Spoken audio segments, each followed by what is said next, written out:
every writer goes through this, seeing every possible version of their novel, and it drives me insane. Until finally I thought, okay, she wants me to tell this in her first-person voice, I'll let her. Then I'll cut away and try Will D from a first-person voice as well. Well, he just clammed up as well. He's like, nope, sorry, I'm a third-person character, kiss my ass. So at the end of this thing, I decided on a hybrid of a first-person to third-person, back and forth, praying it would work.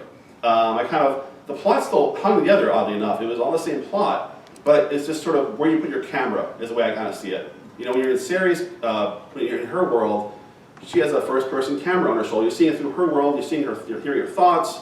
You're kind of in her head. With Wildy, I can actually move the camera around. It was like I could sort of see him. I actually broke away for a while, and I would be like little text messages and sort of other little things that give me the freedom. And eventually, other characters kind of burst into that third-person narrative as well. So that to me it gave me a justification for how I wrote it. And at the end, the way I explained it to myself, and I always explain myself, I have to sort of sell myself in the book before I sell my editor even, or anybody else in the book, is that, okay, at the end of this book, the events of this book happen.